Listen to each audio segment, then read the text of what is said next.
so we got to fly in together, and that was fun. And Travis realized that I'm the oldest grandchild, which I guess maybe not everybody would realize that I'm the oldest grandchild. So he said, "You had the most time with Grandpa," and I thought, that's true. I did. I was born the first grandchild, but I don't feel that way because I didn't live here very long. So my time with Grandpa was very brief, but it was still very special. And I can remember him coming to visit us in Tucson, and it was so fun because then we do all the touristy things and see all the places that we probably wouldn't go every day. And that was a lot of fun to have him come and visit. But it also meant going to church a lot more than normal. So Grandpa wasn't him. Grandpa, I know he loved to fish, and I probably got that love from him too. I enjoy fishing, and when I was little, I can remember always begging my dad, "Please take me fishing, let's go fishing." And my dad just was building his business at the time, and we didn't have a whole lot of time to do that. But anytime I'd see Grandpa, I'd always ask him about fishing, I'm sure.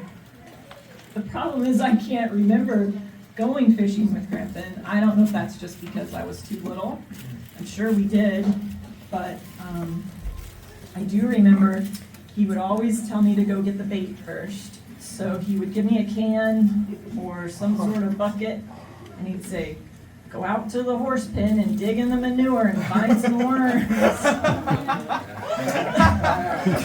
And I thought, there can't be worms in the horse manure, and sure enough, we would find so many. Or when we went to Idaho, I can remember he gave me a can and said, "Here you go, here, fill this with grasshoppers," and I'm out in the yard in the grass catching grasshoppers so we could go fishing, but I'm pretty sure we did not go fishing in Idaho. So he just was keeping me busy, I'm sure. But at the same time,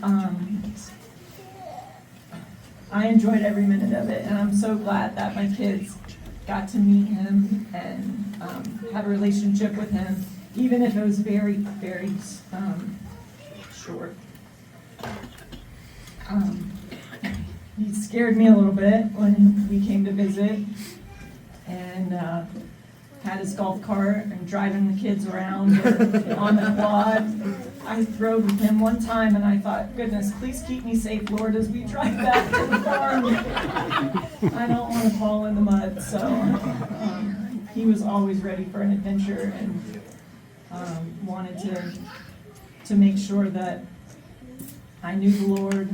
Anytime I talked to him, he would always give a phone call. I would hear from him very frequently, and I didn't always answer, but that's only because I knew I didn't have enough time. I would let him leave me a message, and I'd give him a call back when I had a little more time. So, but I sure enjoyed those voicemails that he'd leave. So, yeah, that's my time. So. Awesome. Thank you. Okay, I was the second grandchild, I guess, just a couple weeks later. Can you hear me okay? Okay, I'm not experienced at this, so. When I was younger, I was trying to find some pictures from when I was a young child. I remember coming over here a lot on Sundays afterwards, or for like, church potlucks. I've been here. I had this little cute picture in my Sunday dress. I couldn't find it the other day, but I know Grandpa out in the back porch. And yeah, I had lots of different times, family times over the years. They were always at any kind of function, and I know we grew up with a special tradition of birthday parties, celebrating all of our birthdays and getting together. And I really value that. It's something you just kind of we take for granted that we did that, because not everyone does that. So that's something I actually try to do with my boys. from our experience. I know we would come into Grandpa's house, and they'd be right there in the front with the boys doing their little birthday, and I thought that was special. They have some extra special memories of Papa, great-grandpa. And I don't think anyone's really mentioned it, but great-grandpa had the place, or Papa had the place up north that we got to have a lot of special memories because of what he's put into having that place up there. And a lot of family memories were made by his efforts with that. Grew up four-wheeling and kind of sharing some of his interests. I didn't get to do much of the hunting or fishing or anything, so a lot of the guys are going to have some good stories on that. But I remember, I don't know how many of you did it, but in the beginning, I got a Bible from him. He had a nice Bible that had the little tabs in it, so that's helpful.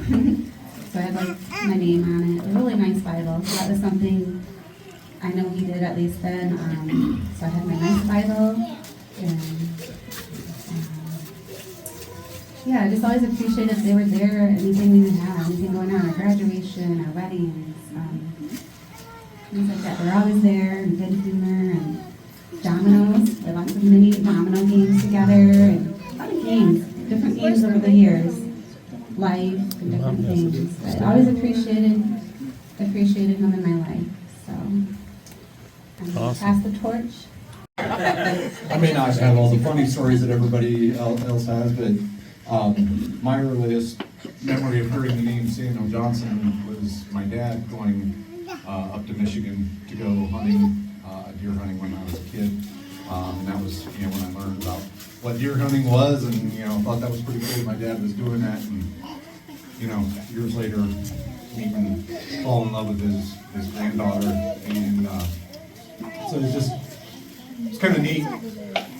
Been in Michigan 10 years now, was getting to be a pretty frustrated hunter.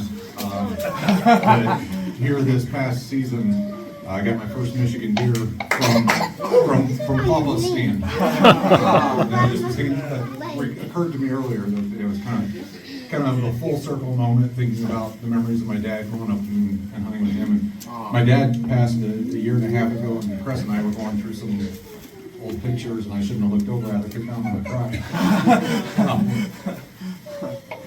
But going through some old pictures of my dad, and found a picture here of,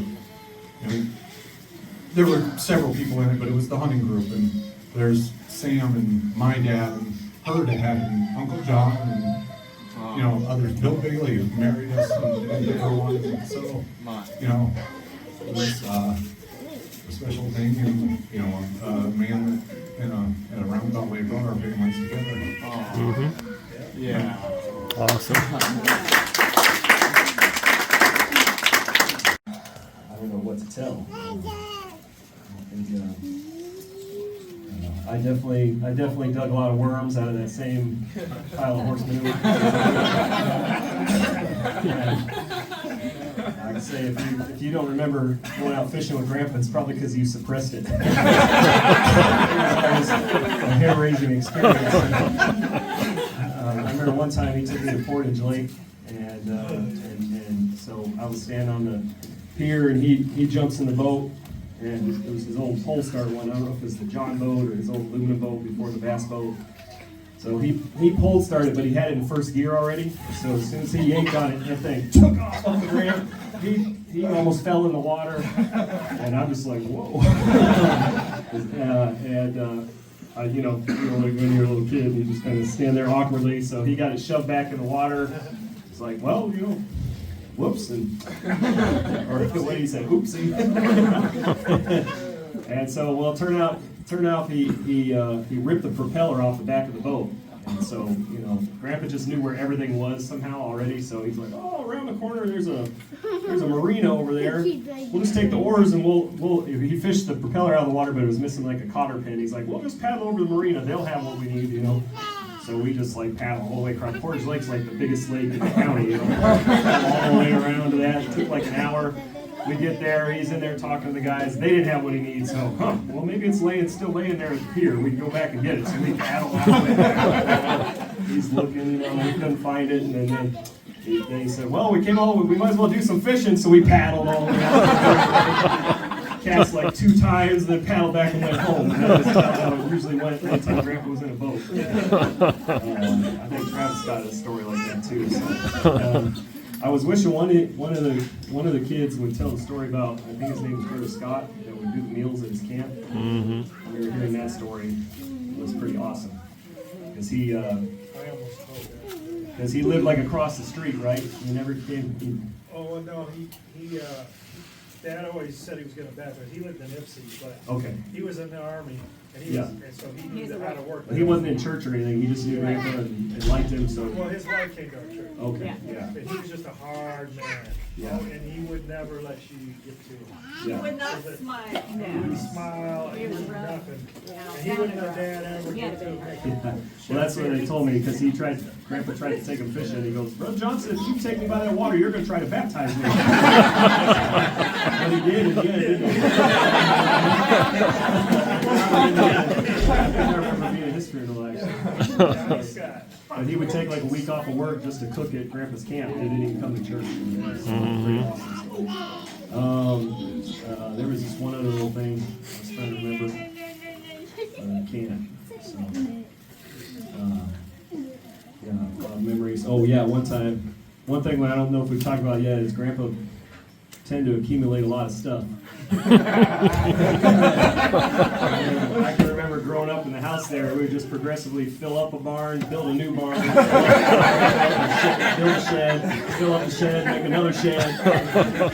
And so, he really liked outbuildings, you know. I'll tell you why it happened though is because he just couldn't throw anything away. I don't know if because he grew up in the Depression era or what, but one time I was helping him clean out one of his rental houses. For free. And, there was an old lamp that was broken, and he pulled out his little penknife he always had. And I remember watching it, I'm thinking, this ain't right. He pulls out his penknife and cuts the cord off of the lamp. He's like, you can splice that on anything later. You know? I'm just like, you don't need that, Grandpa. I know you don't need that. And so that was That's Grandpa. Yeah, waste not, want not. The only thing he ever wanted for was more barns.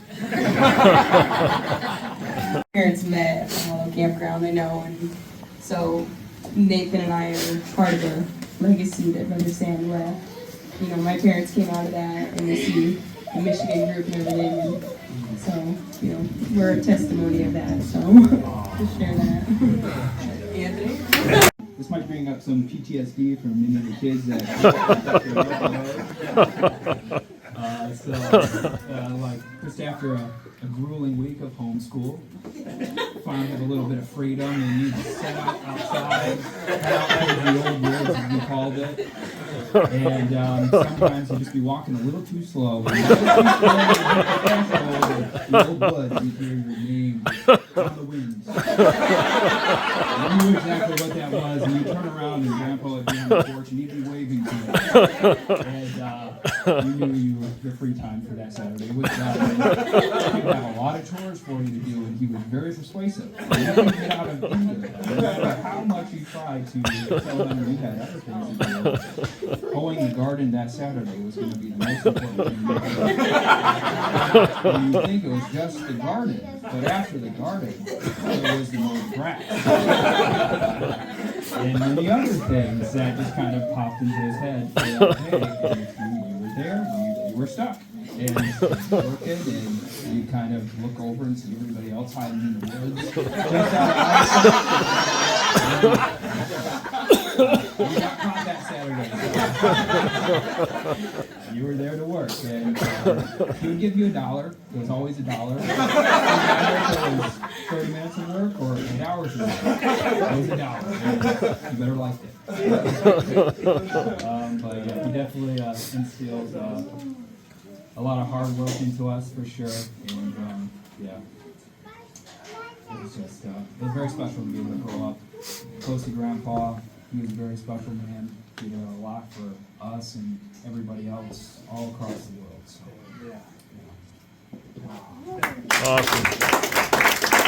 Awesome. And my story, I was a little surprised when I was reading the chat and the WhatsApp. Nathan mentioned something about a boat sinking, and I was like, oh, me too. So my story is, I thought I was just the only one. So I don't know what it was. I was probably coming from a soccer game or soccer practice, and somehow I got, Papa said, I want to go fishing with you. And so my mom dropped me off. Probably have no idea what's going to happen. And so I don't remember where we went. I remember I got to Papa's house, and we got in the truck, and we went off somewhere, and he had this box, and then the tackle box and fishing poles. And he's like, I got this new boat I want to try. And he's like, so we got to the lake, and it was this inflatable boat. And we had to pump it up. And I didn't know that was a thing. And so we pumped it up, and then we were carrying it through the woods, and we got to this lake that there's no signs of civilization, just some random lake in the woods. And we put the boat in, and I'm really excited. I was excited hanging out with Papa. We didn't get as much time with them. And so we get in and we push off, and then it just stops. And then all of a sudden, it's getting soft. And I'm like, Papa, I think we're sinking. And we must have just pushed off into some stick, and it just popped it. And so we get out, and I was wearing kind of nice clothes, because I don't know, I had nice clothes on, so that was a bad call. And the shoes and the socks were all ruined, but we got out, and he's like, well, it's okay, we can just fish from shore. So we cast a few lines, and mine probably just got stuck on that same twig, and I was pulling it in. But anyways, that was my whole experience fishing with Papa, and I will never forget it. Never caught a fish, though. So Mark really got too many deer out of the deer stand. So I didn't get the Johnson jeans, but no, just the two words that come to my mind are the word family and the word impression.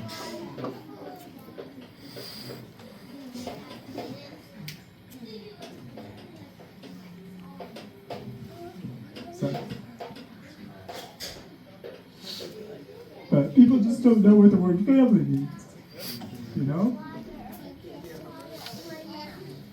we've traveled a lot, I've been to a lot of places, met a lot of people, and they just, you hear that word, and I know what it means to me, but the way people use it with their families, it doesn't mean the same thing, and so, what they've shown us and built into the word and the meaning of family, it's something special. And I'm really grateful to know what that word really means. When I think of it, I see all of you guys. So just really grateful for that. And the other word is just the word impression. And Matt, you said this maybe a couple months ago, just your grandpa left a big impression on you, and maybe you guys wouldn't even guess that. But when I hear the word impression, to me, it's like the stamp, right?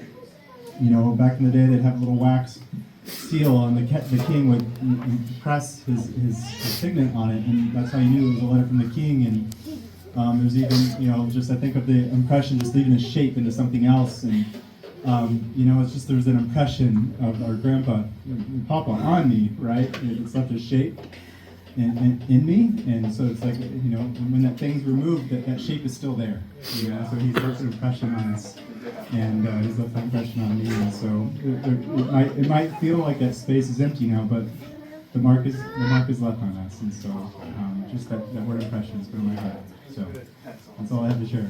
Awesome. The amazing, funny stories and lifelong experiences that you all are so blessed to have. I'll share a short story. Just the last thing he ever said to me when we came and visited last time.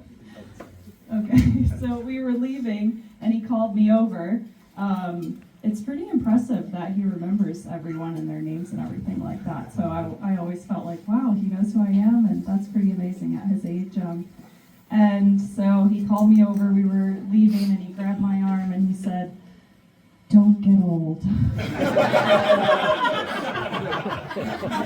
I said, "Okay, I'll try."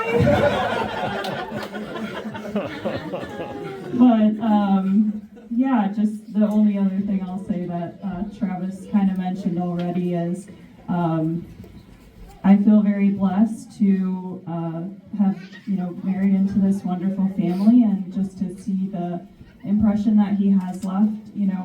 Specifically, I know for you, Travis, it's been a really amazing example of his faith that you've obviously heard from so many people, all of the lives that he's changed and brought to the Lord. And I know it's made a huge impact on you and your faith, and that's impacted me and, you know, our future family. So I'm very grateful for that.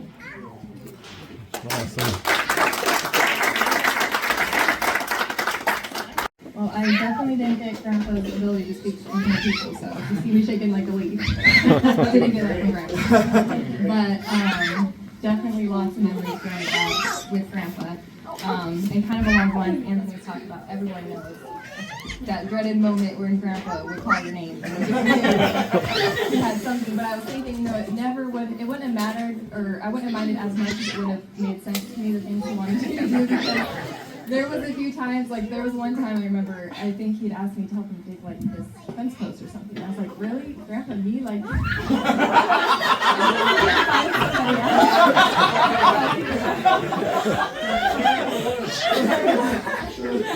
I'm on my way to go dig worms from the manure pile, but stuff like that. But there was one time that was kind of cool a few years ago. Grandpa had shot squirrels probably out of his sunroom window, like he has been known to do. And he was trying to find somebody to cook them up for him. He wanted squirrels so bad, and I didn't have the heart to turn down, so I, you know, did some searching online to try and find a good way to cook squirrels. So I actually did do it for him, and actually I have to say they were the best squirrels I've ever ate, and I think Grandpa knew that. I probably need to know all this because I married a hunter, so I didn't know he was preparing me for that. But on a little more serious note, just as Grandpa being a minister, one way that I remember him ministering to me was right after we had lost our dog. We had to put our dog down. And that, as a young kid, that was kind of my first experience with like grief and loss. And he came down, I remember, and I don't remember if the other siblings were there, but I remember him taking me aside, and he had some words to say. But I just remember, even as a kid, feeling that comfort. And so just the impact that he had on us all was something we're just so full of gratitude today. There's so much grief, but so much gratitude for the love that we have and that he left on us all. So I love you all.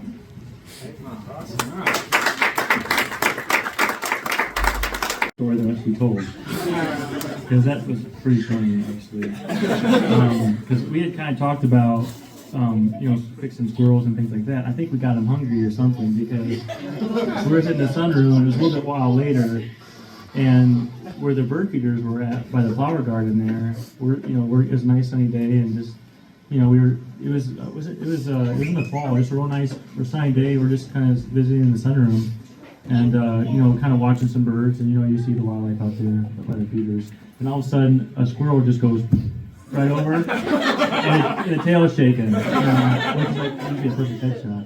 So anyway, we're like, what in the world? And so obviously he's got that BB gun up there by his chair, so you don't hear anything. You see a squirrel pop over. We're like, okay. Now all of a sudden, then the other one, it goes over. And we're like, I'm like, what is going on?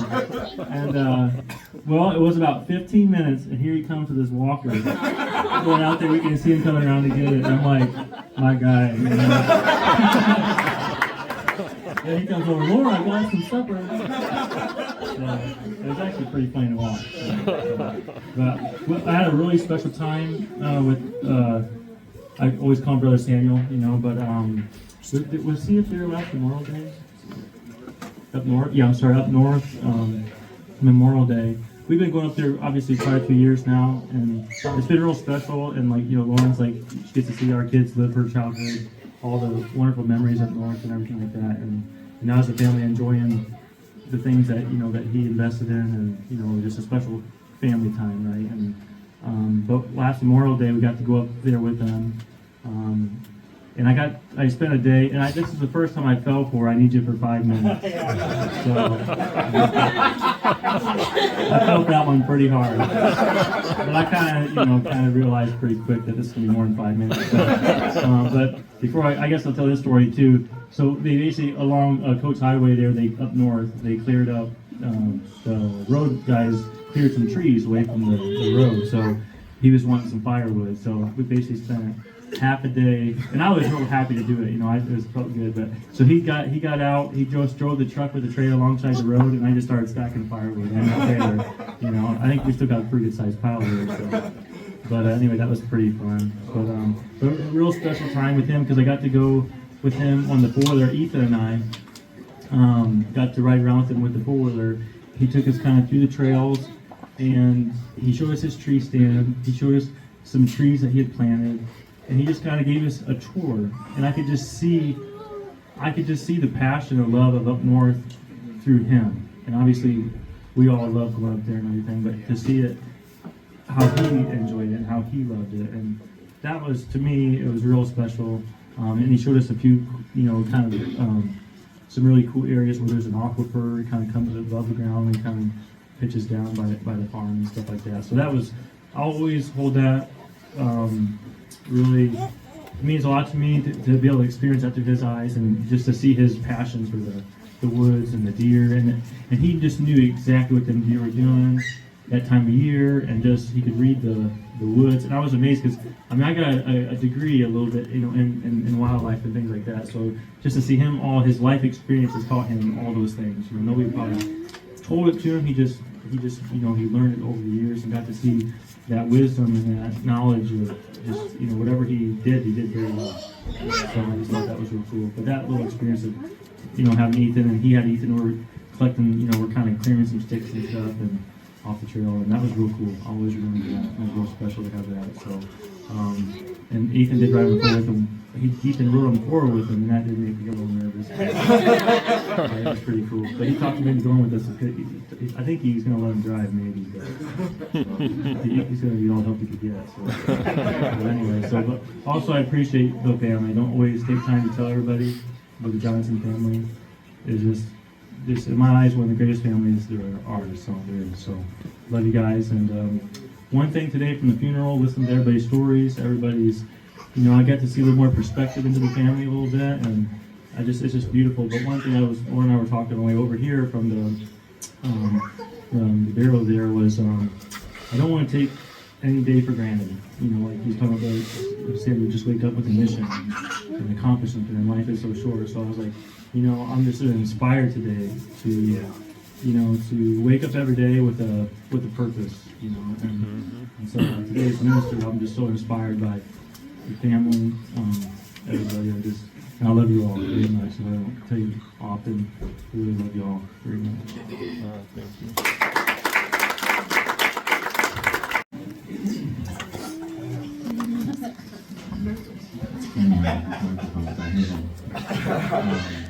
But at a young age, Grandpa taught me hard work and the value of the dollar, right?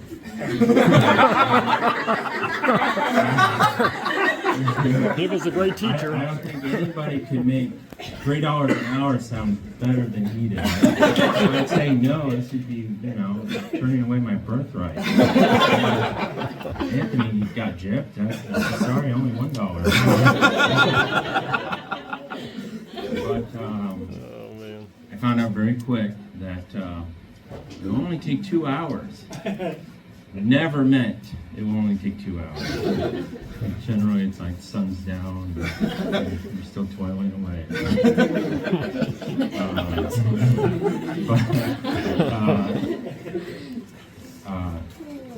Grandpa, through example,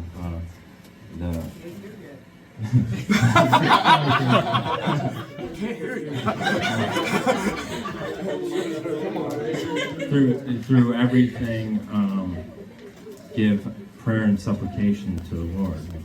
I don't know how to spell that, but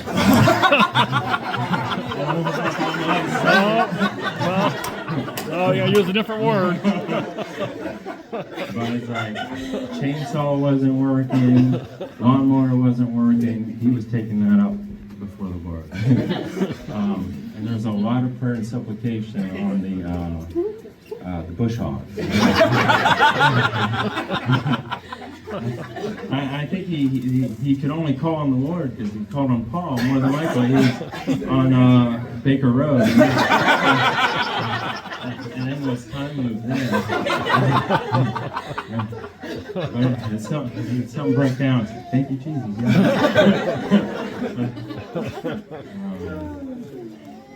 There's something else. But yeah, he filled shoes that no one could. And yeah, he's definitely a special man. Well, what Travis said just leaves an impression. Very thankful for him.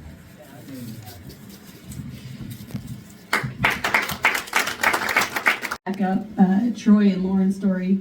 When you tell Grandpa something, he's gonna make it happen. And I learned that the hard way. So we weren't married very long, and I went over there to just kind of hang out. And I remember Grandpa would always talk to me about, like, we'd compare notes on Southern things. And this day we were just talking about food, all the good fried food, and I don't know. And I said, you know, my favorite thing to eat is fried turkey. It's the greatest. Really? Yeah, when you double bread it, you know. And so Grandpa was just like, wow, we gotta do that. And I'm like, yeah, we'll have to do that sometime. So I go home next door, of course, we were living at Market Esther's, and it wasn't long, I hear this big boom. And I just stopped.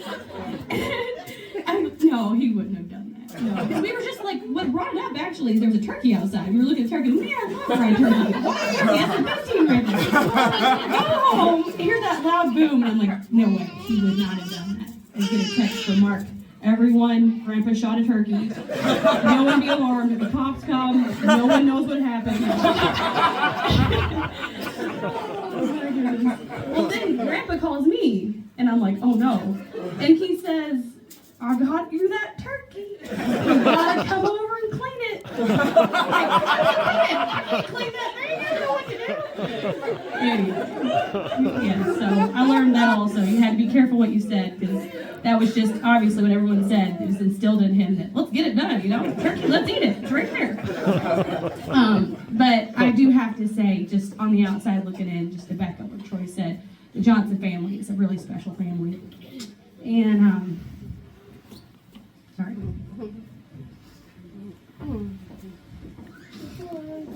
It's a beautiful thing for sure. You know, good families are just made. You know, it started from something and it's passed on, and you can tell there's a wonderful foundation, and you've got different ones living far away, and when you get together, it's like no time has passed, and that's really beautiful. Not every family can say that, you know.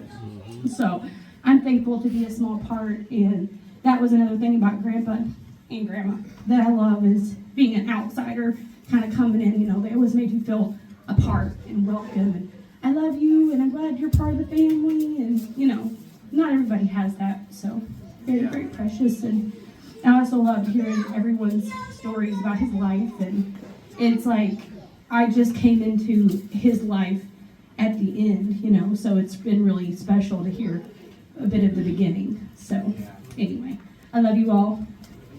Beautiful day.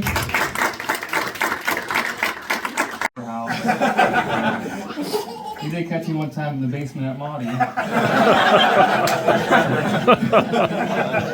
He had a tenant move out, and I was there painting and cleaning up the house. And we walked in, I didn't hear him. I had my music on, just painting along, and got my roller out, paintbrushes, walls half painted, and hear the door close. I'm like, oh, who's here? And it's Paul. He starts talking, and before I know, it's probably 2 hours later, and he's talking about, you know, Bible stories, and just this whole thing just kept progressing about just, you know, trying to plant the seed of Christ in me and everything. And back then, I was probably a little bit annoyed, and I was like, when is this going to stop? And now I kind of look back and you see how much he, you know, loved his family, and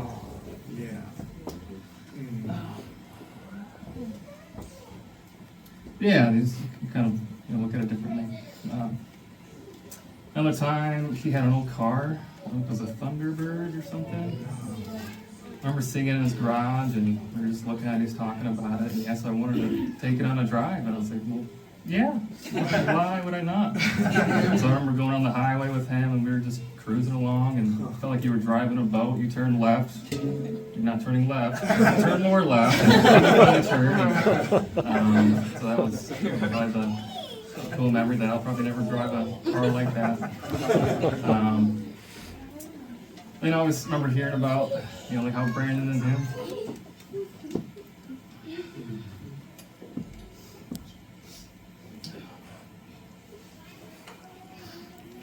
Did good work on the farm, and I don't know what those two were up to. Be there all day, and Brandon would come back just sweating. And, I can imagine those two out there. It just makes me chuckle. And, a lot of good memories, a lot of trees, limbs, trimmed at the farm, and a lot of 5-minute jobs that took half a day. A lot of good times.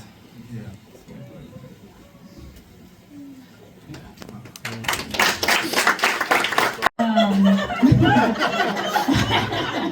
like being company. I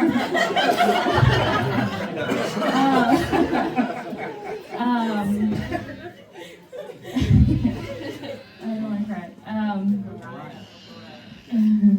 I have. This actually didn't happen that long ago. Maybe 6 years ago. When we were renting the one of the houses in Ann Arbor, and it was like 11 o'clock at night. Yeah, and we just hear this banging on her door, and my dog's going off. And we're just like, who's there? And then Seth goes down, and it's Grandpa. So he's just like, oh, I'm just thinking about this tree, Dad, about the trees. What happened? We opened the door. He said, oh, I just have this tree. It's like this dinky little pine tree. I don't even know where he got it. He's like, I just thought maybe you guys could plant this tree out here. I'm like, we've got tons of pine trees. We don't need any more pine trees. My car's filled with that sap stuff. I don't want any more pine trees. I was like, yeah, man, all you have to do is water it once a day. It'll be fine. Okay, Grandma. I don't think we planted it. I know we drove by it one time and the tree was there. So if it's still alive, I don't know. We didn't water it, so yeah, a lot of fishing. A lot of fishing. I think I would just go fishing with Grandpa and Dad just to get a nice tan. that was nice.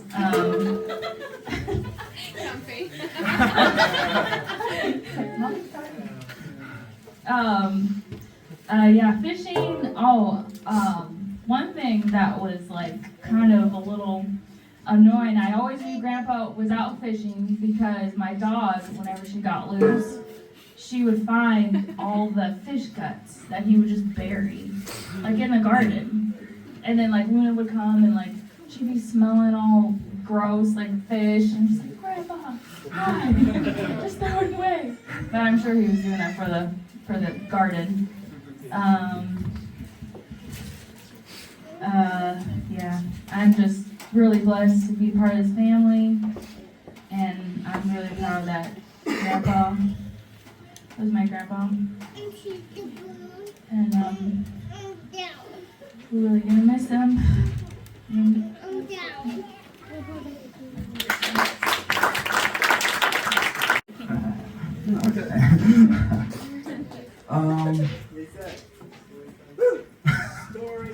I've been in the Johnson family for almost about 10 years now. Probably about 30 years of trauma has happened in that time. And Grandpa was sort of actually my claim to fame. When I would go places, people would be like, "Who are you?" And I'm Seth Kavanaugh. Well, what's your parents' name? And I'm Chris and Jochebed, and they're like, "I don't know who that is." And so pretty much no one knew who I was, no one knew my family at all. And so once we got married, I just started introducing myself as I'm the guy who married Samuel Johnson's granddaughter. And they're like, oh, that's so great to meet you. And so like a lot of doors really opened up. People were really nice to me after that. And the first time I met him though, we were dating and I came over to the house and, you know, here's this patriarch of his family and everybody's over, we're all outside eating. And I sit down at the table and he comes over and sits by me and starts talking to me. And after a while, he just kind of like looks up and he's like, I would like to get some watermelon. Will you come with me to get some watermelon? And I'm like, absolutely, Brother Samuel, like sure thing. Like, I'll go with you, you know? And he's like, the grocery store is just around the corner. We'll just swing right into Meijer. I'm like, okay, so we hop in the car. And it happens so fast. I don't know if you know, like it's just like he's there one minute and he's gone the next. So I mean, I didn't have time to tell anybody what was happening. I couldn't make eye contact with anybody. I was sitting at the table and then I was in the truck in mine. And we get in there and he goes inside and he looks at the watermelon and it is not the right price apparently. And so he grabs the attendant and he's like, how can you possibly sell watermelons at these prices? And you know, to feed their families. And he's like, we're not buying a watermelon here, come on. And so we get in the truck, and I guess there's another grocery store. I'm like, oh, okay, just around the corner. So we go around the corner of that grocery store and walk in, and he's like, can't believe these prices of these watermelons. This is absolutely ridiculous. They're gouging us left and right.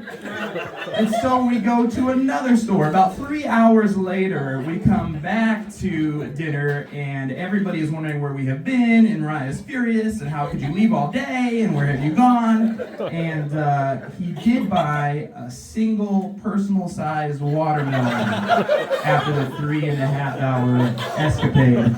And he offered it to everybody. He was very kind, but nobody had the heart to take a single slice after we worked 3.5 hours for a watermelon that big.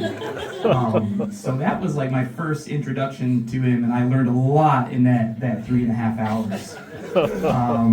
And he was always, I mean, it happened multiple times. I think the next time I talked to him, he was like, I have a chimney that I need built. If you could just build the scaffolding and repair the chimney. I'm like, I am 18 and a half years old, and I don't know if you see these hands, but they've never worked a day in their life. Also, I'm afraid of heights, so this sounds like a really bad idea. But it's really easy. Masonry is like, no big deal. I feel like it's a big deal. I don't know a lot. But there were many construction projects that usually Mark had to rescue me from, thankfully. Otherwise, we'd have a lot of building problems here in Ann Arbor. And, a lot of home inspection issues. But Grandpa was really special, and I think it's actually been awesome with this whole time, kind of getting to know a person that I had a brief interaction with, who was always so loving and so caring and so, it's just such open arms, and you can see that translated through the rest of the family. And it's just something that he passed down to all of his kids and that they passed on to their children. And it's just such a legacy of love and Christian brotherly kindness. And despite all the trauma, I am very blessed to be in his family with all of you, and to be able to also call him my grandpa. And we loved him very much. We love all of you very much. And God bless you all. I was going to say, tell the story about not marrying. Oh, yeah, okay. So, this was kind of special. So, we were dating, and Mariah called me frantic on the phone, and she was really upset. And she said, Grandpa just came over to the house.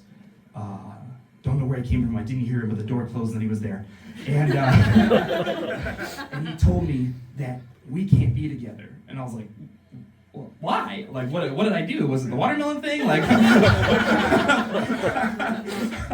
and she said, no, he came and he told me that the Lord told him that I was supposed to marry a preacher, and so I can't be with you, and we're supposed to break up. And I was like, well, are you gonna? He's like, well, no, but he said it, and I don't really know what to do. And so this whole thing, and I'm like, look, it's, I know it means well, but, let's just calm down, and it'll be okay. And so he had said that to her, and I preached for the first time on New Year's service, and so he didn't know it at the time, and I didn't know it at the time, and she didn't know it at the time, but Lord told him right in the end, and it was just a really special thing, that something that happened 12 years ago in his life came to fruition. I think that's also part of his legacy, is he planted seeds, and he planted trees. And you know, a tree doesn't grow in a day, but if you just give it a little bit of time, a little bit of water, it'll start bringing forth what it was supposed to. And you know, like Mariah was saying, what happened was he actually had planted a tree in our yard at 11:30 at night, and then had come knocking on our door telling us how many times a day we needed to water the tree that he planted at 11:30 at night. And I think he's left a lot of trees planted. And I think it's our privilege as a family to get to do some watering. So. Awesome.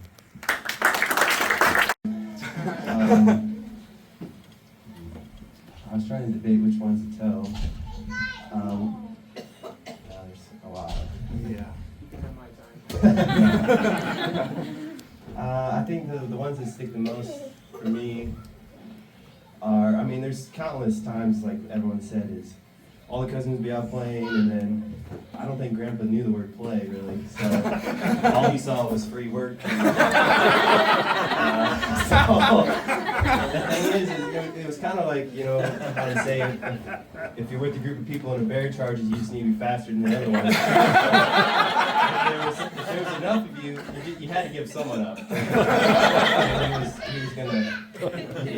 He was gonna get work one way or the other. One I remember specifically, I think I've told already a little bit over the weekend, but one day it was the whole, I just need 5 minutes kind of thing, or this was more because he's like, can you come out to the farm and help me? He needed something mowed, or, you know, from what he said, he's like, we just need to mow some of this around Monty's house and stuff. So I was like, yeah, Grandpa, I'll come help you. So I went out there, get there, and he was doing something in the barn for like 30 minutes, I have no idea. And then all of a sudden he comes out with this scythe, like this long handled scythe, and he goes, here you go, son. I was like, Grandpa, it's 2010, I think I have mowers now. And so that's what I did. I just cut down a bunch of tall grass with scythe. And that's what he wanted. So I did that. I mean, I dug up a lot of worms too, a lot of worms.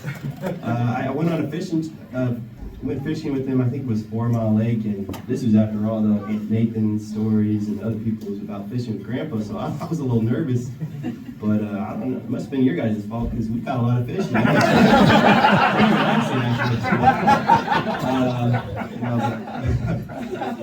And then another one I also told over the weekend, but it's just stuck with me is Andrew had shot a deer the night before at the farm, and Grandpa was like, we couldn't find it, and then Grandpa was like, well, we'll go out and check in the morning, because, you know, Grandpa, he probably didn't trust us that we looked hard enough or whatever, so he said, all right, let's track it. So we tracked it, and we had brought this shotgun along. I was like, Grandpa, what's a shotgun for? He said, well, you just don't know, a pheasant or grouse or, you know, something will pop up. I was like, you know, my 12-year-old brain, I was like, well, that's not gonna happen. And then, so we're walking, we're tracking it, and he found the trail, and we were going for the deer, we're in the middle of the field, and all of a sudden, this pheasant shoots up, and Grandpa pulls his, boom! Before he even could think, and the pheasant comes straight down. So we had pheasant that night.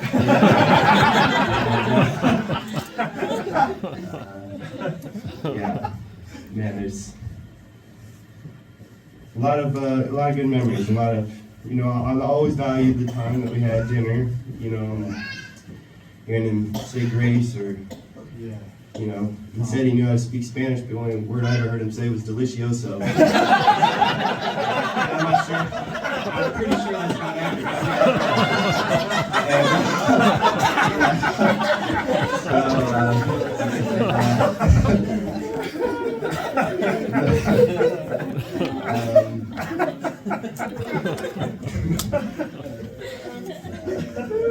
I'm drunk blanking any other stories, but No, I mean, he's always been a light post for, you know, what a man should be, and how hard he should work, and, you know, I've never seen him sit down. I mean, you know, unless he was asleep in his office, you know. But he never stopped, you know. He always worked, and the thing about him that always stuck with me is that even though he was my grandpa, and you know, you're supposed to love your grandchildren and everything, but he was very intentional with the way he talked to you, and he'd look you in the eyes and he'd say, "I love you, son," or you know, he would say stuff like that, and that really meant a lot to me growing up. And to have a grandpa that was very free with love and he wasn't harsh, you know, he wasn't cold, you know, he was always warm and lovely and just had a lot of love to give, and that always stuck with me. Yeah, that's all. I think that's all I'd say. So, growing up being the youngest, I kind of picked up on the, you know, I need you 5 minutes. I wasn't always the smartest one, but I kind of grow up smaller, you know, being out on Saturday playing. Grandpa shows up, everyone runs. I'm just like, this is what we do, I guess. So we just get going, you know? So I think I kind of picked up pretty quick that, you know, you just run as fast as you can. I remember out in the KFC, or out in the New Woods there, we had all those bunkers and stuff that we all digged out for airsoft and stuff, and I always thought, oh man, that's cool, but figured out really what it was for is I remember being out in the woods, me and Isaac are out there on a Saturday, and I see Grandpa and I just dive in the ditch. And I'm like, what are you doing, Isaac? Do you want to work on it? What are you doing? And he's just like, it's your grandpa. It's Grandpa. It's Saturday. You better get here, you know? What kind of crazy kid would stand out in the woods just looking helpless on Saturday when Grandpa's out there? You're just asking for it. Oh, man. I remember one important time, I remember it being my 10th birthday, you know, I remember, you know, after opening presents, everyone's doing their thing. I remember like walking by and I'm just like, son, come here. Oh, okay, yeah. Hey, Grandpa. And he's like, son, you're 10 years old. This is a big day for you, and you're growing up. You're really growing up. So I want to do something special for you. Whoa. Yeah. Okay, Grandpa. I think you're ready. We're gonna up your pay raise from $3 an hour, $3.50. So I'll see you first thing Monday, right? Then after all the years, I think Grandpa kind of caught on, because then I remember after being married and we moved into the apartment right next door to his house, he learned that he would do anything just to get us to work for him, even if we don't even realize we're working for him. So I remember I was working second shift, and I'm pulling into the driveway at 11 o'clock at night, and I see Grandpa's truck and his windows pulled down. And all of a sudden I pull in the driveway and just pop, pop, pop, pop, pop, pop. What in the world's going on? The cars just pop, pop, pop, boom, boom, boom, pop, pop, pop, pop, pop. I open the door and there's just this landscape of walnuts all over the driveway. And he's just looking with this big satisfied smile like, yes. Keep going. And he's like, come on, all the way. And he's out there at 11 o'clock at night pouring walnuts, and then I drive over him. It's perfect, son.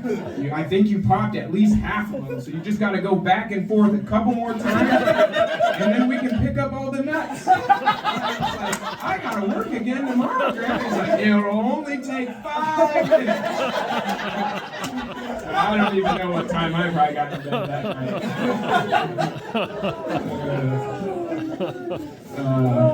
Grandpa's definitely a really special person.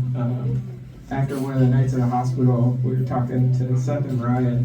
Seth kind of pointed out just a really awesome thing about Grandpa that just kind of helped me a lot during this time, especially me being the youngest. Maybe I didn't have as much time maybe as some, but you know, I think we all had a good amount of time with Grandpa, which I'm really thankful for. But Seth started talking about like all the sacrifices, and even Brother Ray talking about all the sacrifices that him and the family has put for, all these people and all these lives that they've touched. And I just really appreciate the sacrifice that he's put, all these slideshows, getting to see all these people, all that sacrifice, being able to touch all the lives you get to see is just, it's real awesome, and it's real inspiring, kind of like what Troy said, to just see a man so selfless and just put his life out there for others like that. And all the things that he's done for our family, like up north, and the property we got to grow up in, being here, and just the awesome childhood that I got to have because of all the sacrifices Grandpa and Grandma and all the family has made, and it's just what an amazing blessing that was, all of that he put in. So I'm just real thankful, and I just love Grandpa, and love this family. Yeah, that's it.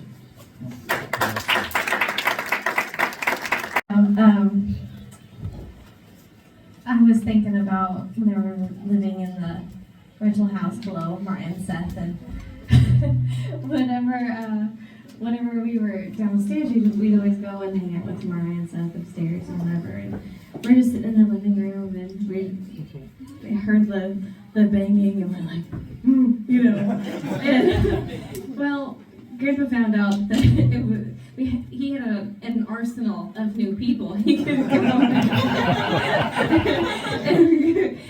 ask us to do things, which is fine. But I heard all the stories and whatever, so that was so funny. And then I think it was like 2 days later, and we're upstairs with Mariah and Seth again. And I'm like, did you guys hear something? Like, no. I'm like, I think I heard something downstairs. And I go into the kitchen, and there's Grandpa just standing there in the kitchen. I'm like, hey, Grandpa, what are you doing? He's like, oh, well, I planted a tree out there. I planted a tree out there, and if you'll just water it, then that'd be great. Like, well, I guess not. I didn't know that he asked me to do the same thing. So he's probably going out there like poking the soil and be like, she's not watering. Let's try the other one. So, I guess I was really accepted into the family if you get to be asked to water a tree for him. It was really important. But unfortunately, it is dead. I felt really bad. And then, I don't know, I used to mow the lawns there for Brian and Lucille whenever I lived there. And it was just so funny because I'd be out there and I'd mow and I'd just see Grandpa, and you know that he was there. You just didn't know where he was. Because you would just see the marks from his electric scooter. It's fresh. He'd wave you down, and you'd stop, and you'd talk for a while. Like, well, I better get going on this, I gotta make dinner, so Levi will have something to eat whenever he gets home. Okay, well, just don't forget about that tree. And then, just to expand on Levi's story about the walnuts, I was making dinner or whatever, I'm like, where is Levi? I look outside and there he is going back and forth. I'm like, what in the world? And then I see Grandpa and I'm like, ah.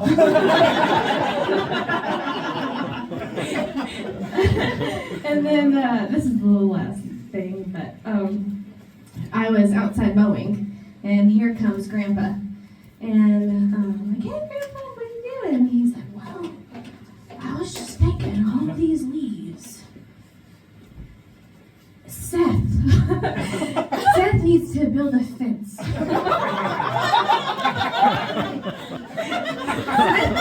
needs to build a fence in the woods. And then we can pick up all the leaves and put it behind the fence. to keep the leaves from going back in the yard. And I was like, okay. Well, you get with him on that. I'll never forget it. Yeah, did you see his hands? But yeah, he was just a hoot. It was so fun. And even though like we all joke about like, oh, Grandpa's coming, you know, he was such a sweetheart. And he definitely loved his family, and I did feel very welcome. And he, in his eyes, all that you saw was love, and they were kind eyes and very gentle, and he was just such a sweetheart. And I really appreciate knowing him and all the wonderful things that he did for people all around the world. He's going to have a very beautiful crown up there. So, I love you all. Around 14 years old, and him and Brandon, our dad said, hey, let's go out to the farm and plant some trees or something. But we got to take the trailer, the old trailer that's parked out in the woods. So Marshall and Brandon get in the pickup and they go in the woods. And it's probably that same old trailer that's parked back there. And so Marshall and Brandon direct him back, and Grandpa puts the trailer under the ball, and they get going, and they're going down the freeway, probably about Baker Road, and he's in the left lane, and Marshall looks back, and the trailer had come unhooked from the truck, and the trailer was just, going like this with the chains, and Brandon saw it, and Grandpa, the trailer, and Dad's in the left lane, probably doing 70. And so he sees it, and he puts on the brakes. Well, then the trailer hits the truck, and so then Dad speeds up, trying to not get banged, but he's in the left lane, and Marshall's like, he's just holding on. And Brand both, they're just looking at each other like, what? And so they get off on the left side of the freeway. And Grandpa gets the thing, the nut came undone or something. So they put the trailer back on, and luckily the chains held. And they went out to the farm and planted trees. But the way Marshall told it, it was scary being on the freeway and getting banged on the back of the truck with a trailer. And then the final story, Paul had a boat, that 27-foot Sea Ray, and it might have been the same trip when Marshall was out here. No, it was a different trip, but so I think he had just got the boat, and we're out there in some lake, and for some reason it would start, and then you had to gun it to really, it wouldn't idle. And we got clear across the lake, and then it stopped, and we couldn't get it going. And maybe not all the way across the lake, but pretty far. And we had to be at the airport that afternoon at 3 o'clock. And Marshall volunteered to tow the boat by swimming. And he swam from right here to 3 blocks. Mm-hmm. So we could get the boat back on the trailer and so we could make it to the airport. Mm-hmm. I remember that. Mm-hmm. Yeah. That was a memory I got with Marshall, and then him telling that about Brandon. And I'm sure Brandon had some good stories. We'll get him to talk somewhere on a video and add it on. So that'd be good. Awesome. I love you all. I don't get to see you very often, but you're all family. So, anybody else got something to?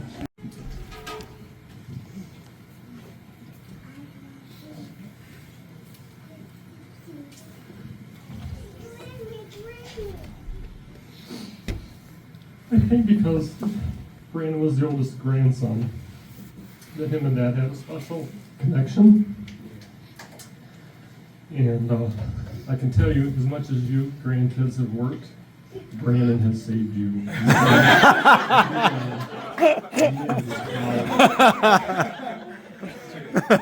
can't tell you how many times Dad has showed up at our door and took Brandon with him.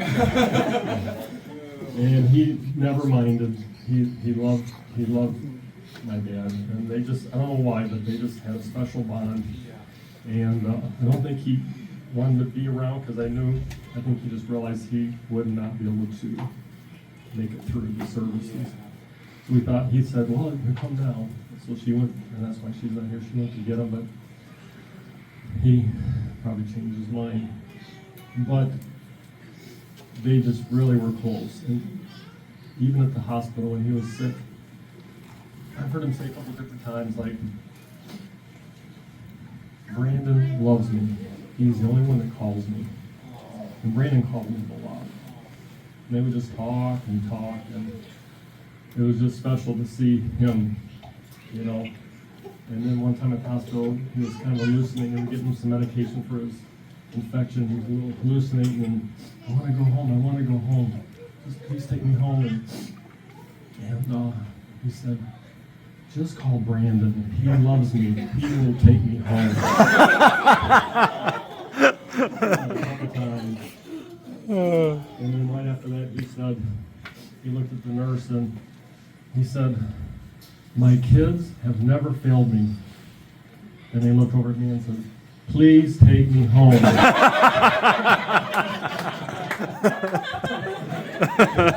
He was persuasive even in his last days. We felt so bad that we couldn't take him home. But just at that moment, just that one night, he was like that. Where he was just, but I wish Brandon could be here to tell the many stories, but he's been out on that farm, I can't tell you how many times. So you grandkids were saved and spared many trips. They were just actually hiding. I'm sure he's got many stories to tell. Maybe we can get him to tell them on video and add it to this, but I just wanted to add that. Anyone else have a story that would like to add? Brian? You probably got more stories than all of us. When I have much to say today, it wasn't recording. So I don't know like if I it's told not somebody else, earlier, there's so many but things to say, I started can't recording really 3 condense minutes. it. Just okay. It's 'cause I And, missed it. Okay. I do know that the day I flew in, I was working in Denver at the time, so I flew in on the all-nighter and Lucille picked it up before we got engaged, and I'd spent the weekends there, so I got in like at 5 in the morning. She picked me up, but she had to go to work, dropped me off, and before I went to bed, because I'd been up all night, I decided it was my time to ask Dad if I could marry Lucille. It was going to be that weekend, so we had our conversation. I think it was down in Mark's bedroom before I went to bed, and he gave me his blessings. And so then later on in the day, after I woke up, Mark was home from work and so forth. We were out playing basketball, and that pole was still there. And out comes Brother Johnson, and he was like, yeah, so I was thinking that Lucille's my only daughter, so it'd be nice if you were around in our later years so she could take care of us. So at the hospital one night when I was telling him good night, I said, well, Dad, we're still here for you. We've been here for 35 years and we're still here taking care of you. And not that I ever promised him we'd do it, but it's just the way it worked out. And like one of my kids said, Lauren, at one time when he was in the hospital, over the years, I've had thoughts like, I've maybe let my wife down, my family down, because we're still living in my in-laws' basement, And Lauren, she wrote me one text and says, I wouldn't trade any of those years for nothing to live with my grandparents. So I tell people, we had separate homes, but we lived in the same house for 35 years. And, Grandpa always, he honored our privacy, and he was always so kind to me as a son. He never treated me any different than the rest of his kids. He treated me as a son. And he did tell me a few times better that I treated him better than his sons did.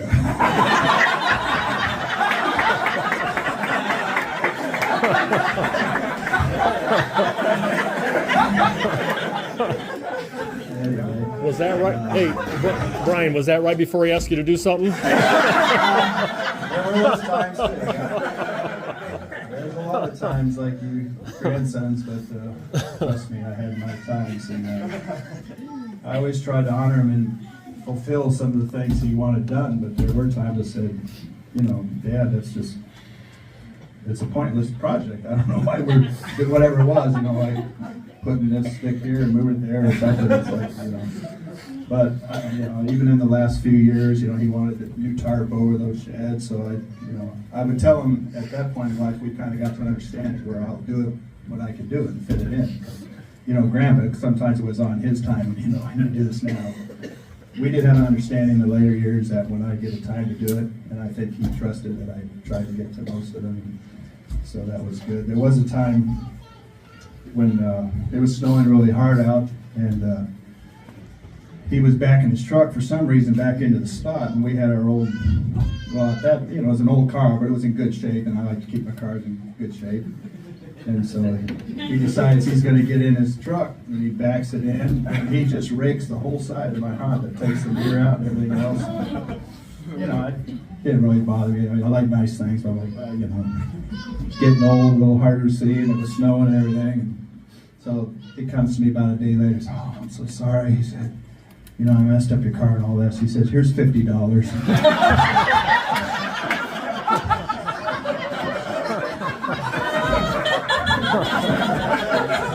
I said, "That's okay, Dad." But, yeah, I always called him Dad from day one because I just respected him so much, and he was a dad to me. And because of his position and the ministry and everything else, I didn't feel, you know, maybe call him Sam, or obviously I wouldn't call him Mr. Johnson. That's a little too formal, but Dad is what it was, and that's what he was to me. And but there were many times when I come running up the steps out our back door, you know, maybe when he was fired up and wanted things done, I'd come run up those steps, ready to go to work or whatever, and I'd see him stand on the side, you know, so then I get that reaction, I'd go, whoa, step out from behind the wall so he didn't see me, because maybe go walk around the whole house around the backside.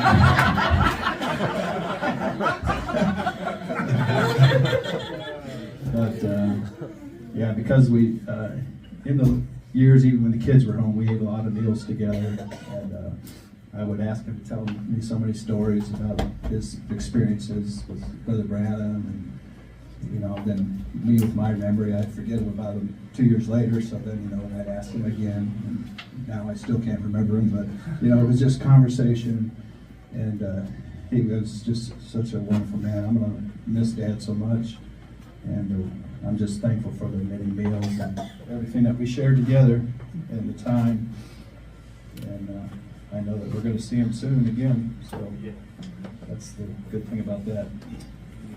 That's it.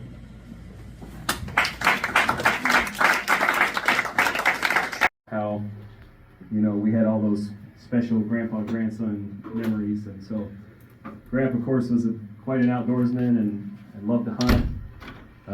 But around the time I was little, he liked squirrel hunting quite a bit, but he didn't have a squirrel dog. But he did have a 6, 7, or 8-year-old grandson. And so my job was, you know, he'd get out in our backwoods with his .22. He'd say, "Go around that tree." So my job was go around the tree so the squirrel would come around the other side, and then he would shoot it. And I had so many near misses of almost getting clobbered in the head with a squirrel. But then Grandpa would, I like to say, was always so sweet and so gentle. But one time, his aim wasn't quite true, so he didn't get a real good shot on the squirrel, so fell out of the tree and wasn't dead. And this might be my earliest memory in life. I mean, this is as far back as I can think or remember, is my sweet Mississippi grandpa taking a squirrel by the tail and beating its head against a rock to put it out of its misery. It's seared into my memory forever. So that's the one I always tell. Oh, I got a good one. That just brought us a story back. So I went to Arizona with my parents, and me and Dad and John went out quail hunting in Arizona. This is great. This is a great story. Yeah. For me, anyways. Hopefully, I can portray it. If you can catch it, how I seen it. It was a something mark laughing moment. That's how hard I laugh, or how long I laugh. So we go quail hunting, and Dad and John are just. Dad's got the gun. I don't know if John had a gun at the time. They're walking in front of me, and they're just walking around talking. Well, this quail jumps up. Dad shoots it, and it goes and flutters down over and flutters down. So we walk over there till he couldn't fly anymore, but it was still alive. So Dad picks up this quail, has it in his hand. This quail sitting in his hand, and we're all squatted down around the quail, looking at the quail. Dad's looking at it, looking at it. You can just see the little quail's eyes looking around, like what's getting ready to happen. And we didn't know what to do. You know, I know Dad would have probably just banged it over a rock, but so until that thought came into his mind, the first thought that came into his mind was he took that finger, wrenched it back, and then just put it right by that blinking eye. Like he was going to thump it to death. And then it was like, well, that ain't going to work. But the thought of that big knuckle up alongside that head, I just rolled back, laughing, man. I couldn't have stopped. I started laughing. I was on the ground rolling. They went over and finished it, whatever they did. The rest of that hunting trip, I kid you not, there was a minute, I could not breathe. I could not breathe because I kept seeing my little eyeball blinking, and that thumb, that finger and that thumb knuckle right up my head, just comes up like that was going to be enough. And I could not stop laughing. I remember I was laughing so hard, and I look over and they're just talking. Like, I'm not even there. I followed, I don't know how long we hunted after that. I went to the car. I'm laughing in the car in the back seat, they're in the front seat. I'm laughing. I cannot stop laughing because I can't get that picture out of my head. I am laughing. I didn't stop. So at about the time I finally was coming to an end, catching my breath, and I was down to the very last breath, almost done, John goes, and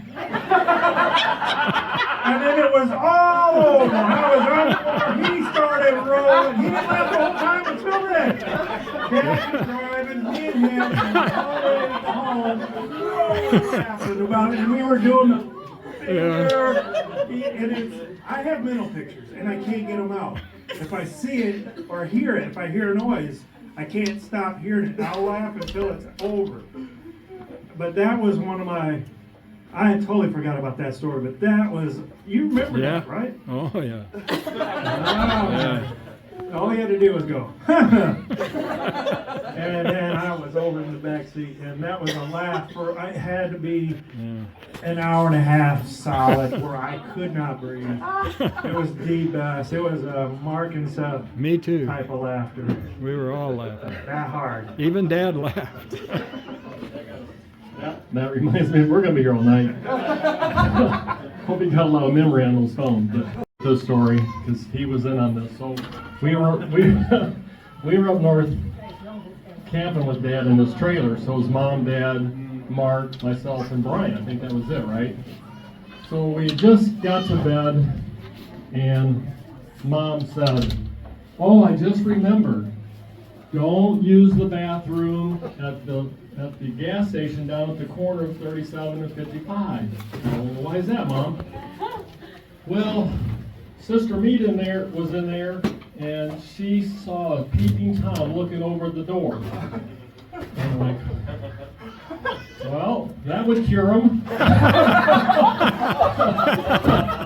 Or something to that effect. I can't remember, might not been exactly, something like that.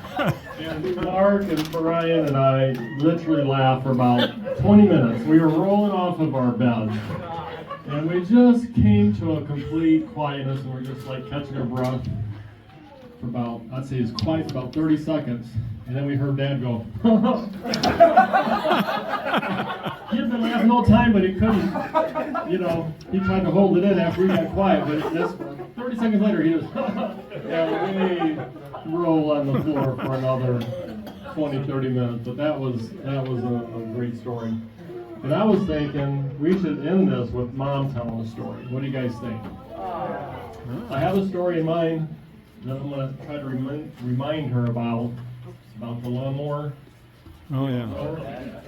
Because she came home from this trip, and every time we'd see her, she would just start laughing. Like, I got to tell you this story.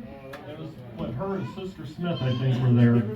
And I mean, for a whole week after that, every time we'd see her, I got to tell you the story again. It was the funniest thing. So let me see if I can load the lawnmower. And this shoelace got caught on the lawnmower and he got stretched.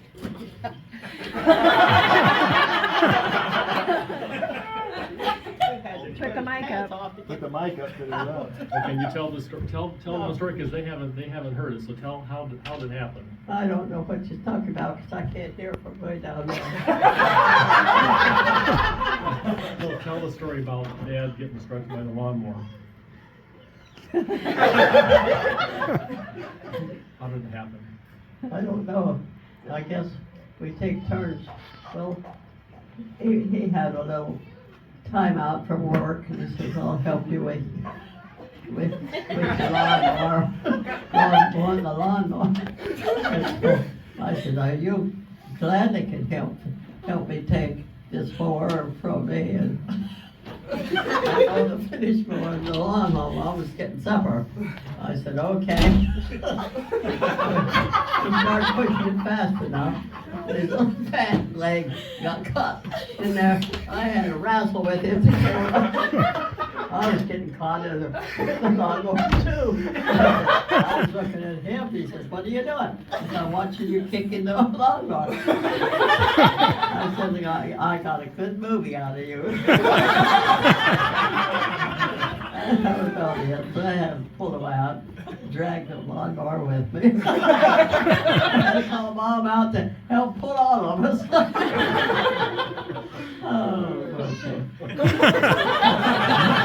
Yeah, that's a good one.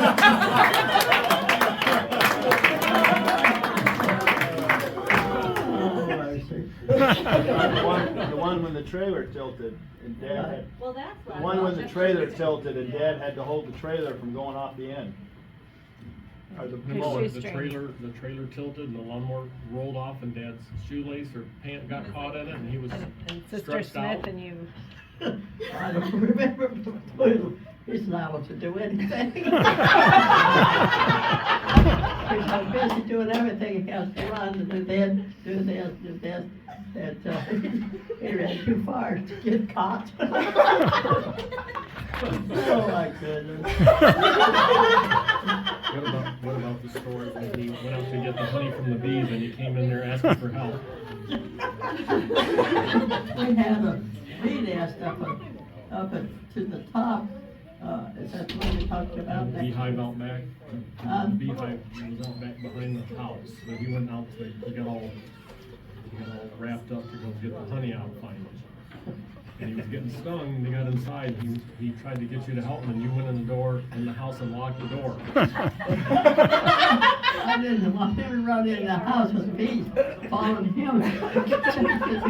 All over the house. I couldn't make it. I couldn't get under the table fast enough. Such funny things that can happen. But it's the life of nature, I guess. Yeah. Is that the same time that he had to preach with sunglasses? Now I 'cause he can't died? have any more wrecks with him.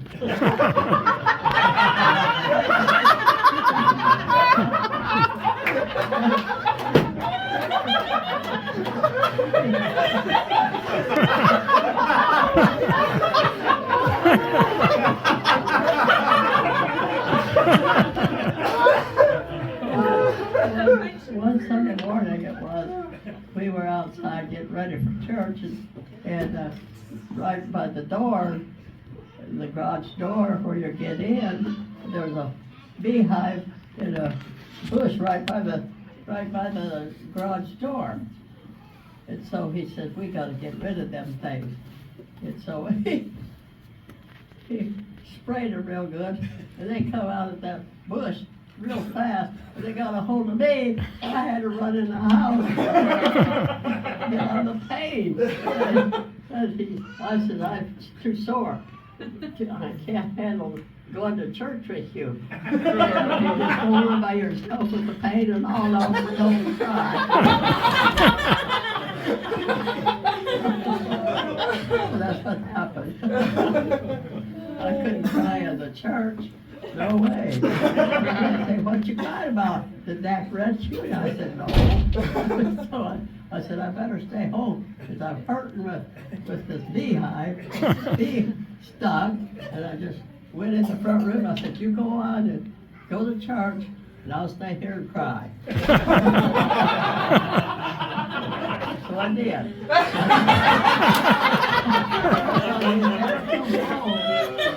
I stayed and cried all that day with them beehives on my leg. And they said, what you crying for? I said, I'm still stung by that bee. He said, well, still healed. Oh, and one time we had, Dad was a threshing machine in the working, and so his big threshing machine during the day, it wasn't time to really use it yet. It was the springtime. And so I said, let's climb through this threshing machine and have some fun. So I did. I got up first and I crawled in where it rolls around and squeezed the speed out of things. I got stuck. With the window, it seems about this much space to leave room for the products to go through this whole ring or through the ground. And I was up there crying, Ruth, come up and help me. Ruth, come and help me. I can't get out. I'm stuck. Well, you got yourself in it. You kicked yourself out. So I worked till I could get so little. It got my shoe straight, got caught in it, and he came out to see me. No, somebody from the school, from Wyoming. From Wyoming, he walked. And, Dad came out to ask your dad. huh? Dad came out to ask your dad if he could marry you. Oh, yeah. Something like that. Which one?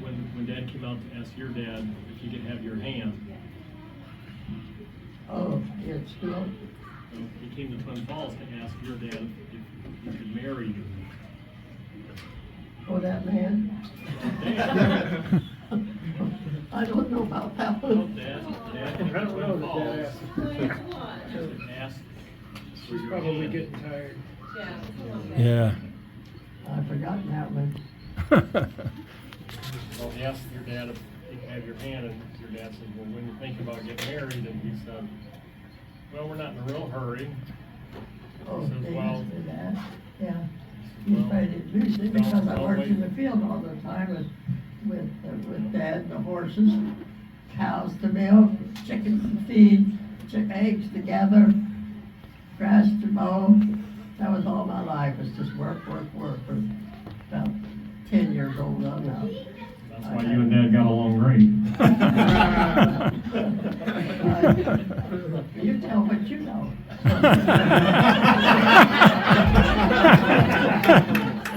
Yeah. Everyone's been telling, but we just thought we'd like to hear some stories from you, so that's awesome. Thank you. That's awesome.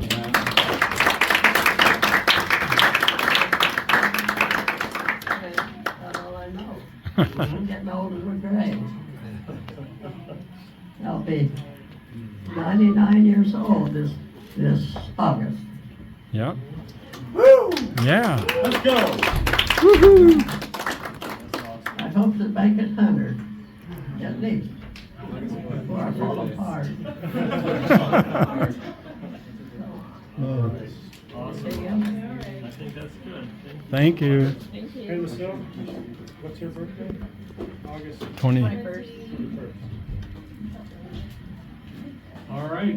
Anything else? If not, we're just gonna close the mic down and we'll probably head from here to Mama's. And Is that any plan? That's Sounds good. We're all heading over to mom and dad. And Yep. spend some rest of the evening there, so. Thank you guys for the story. That thought came to mind to do that, and that was so awesome. I got videos of all of you, and that'll be something I'll put on our WhatsApp. So you guys can, and I did it individually, so you guys can literally share those if you want individually, so. Right, yes. Whatever flower